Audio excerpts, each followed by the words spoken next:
Okay, so I wanted to do a quick video on some tools that I use with Ancestors because I've been getting a lot of questions, especially on the decks that I'm using. And so I wanted to go through each deck a little bit. I'm not going to go through the cards and that kind of thing.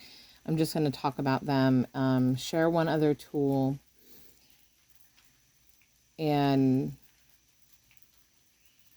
how I'm using some of these tools to connect with and get stories from ancestors. So first of all, the Seasons of the Witch. I have the Yule deck, the Samhain deck, and their Beltane deck. For Ancestor, the Samhain deck.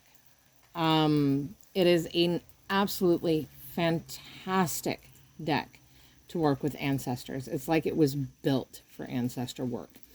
And I know 5 other people recently who have gotten this deck and have shared back with me about how well it is working for ancestor work with them, and how amazingly they're connecting to this deck. So if you are looking into communicating with ancestor, I highly recommend getting this deck. For me, it is primary deck for ancestor. So that means it's used for allowing them to tell stories, allowing them to give me information, things like that. But they're kind of like the main part of my reading.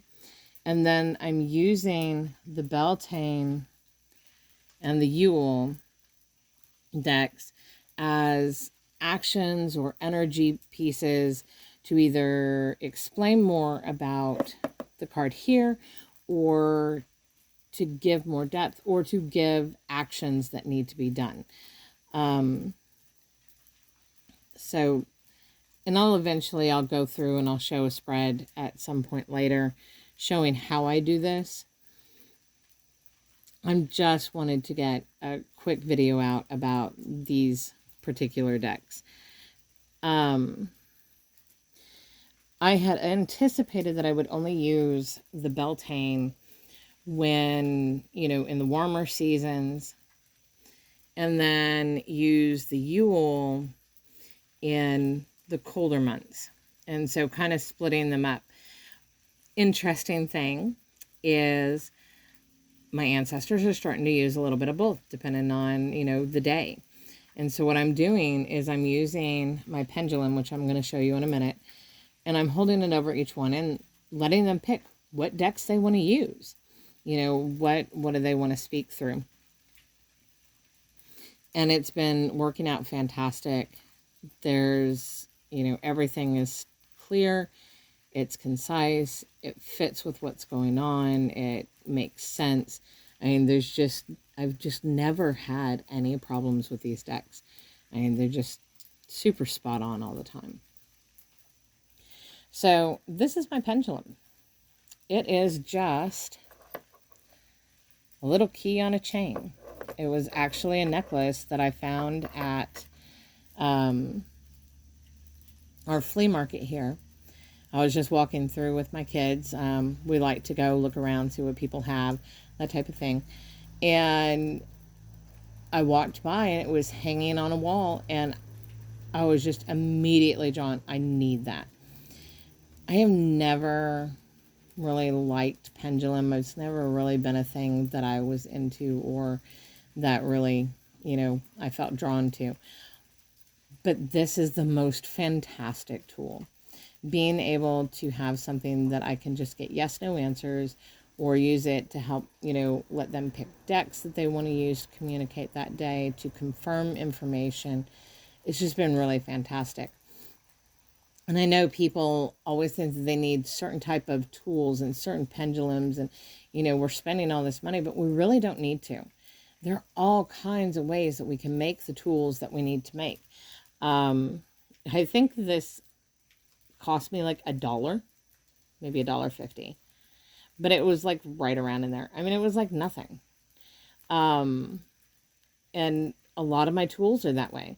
A lot of my tools I either make, or I'm repurposing, or I find, especially around nature, I find a lot of my tools around there. Um, so yeah, it doesn't have to be something specific. It doesn't have to be, something that you spend an exorbitant amount of money on, especially right now in our climate of economics. So get creative. Go with what draws to you. Go with what works. I am in love with this key necklace and this pendulum. I'm so happy, and it is so spot on. I'm just amazed. I'm just amazed that it works the way that it does. And of course, my logical brain wants to know how, but it's just one of those things, that I'm just not going to have that explanation. So these are the tools that I'm using for Ancestor primarily when communicating with tool aspects. And then, of course, you've always got dream work, trance work. Sorry, I was chasing a bug. For direct communication. And I am currently doing a bridge spell that will hopefully enhance all of that when we're done. We'll see. It's an experiment. So if you're looking for a deck to work with ancestors, if you are going down that road of starting to connect and work with ancestors, I highly, highly, highly recommend the Seasons of the Witch, the Samhain Oracle. It's fantastic. If you want to get the Beltane and the Yule, they are great companions, and they're wonderful for helping for daily pulls, just to have an energy to focus on that day, something to work through maybe that day, something to focus on that day. They're wonderful for action cards. If, you do a spread, or you, pull cards, or get them to tell you a story or something of that lines, and there needs to be actions that are taken to complete that. They're great for that. They're great for creating spells. You can use your cards to create spells. All right. So have a wonderful day, and, check into them. There's all kinds of videos on YouTube that goes through each individual card. You can see all the cards, and the artwork is beautiful. It's just really, really well done. So this is my recommendation. Have a wonderful day. I'll see you later.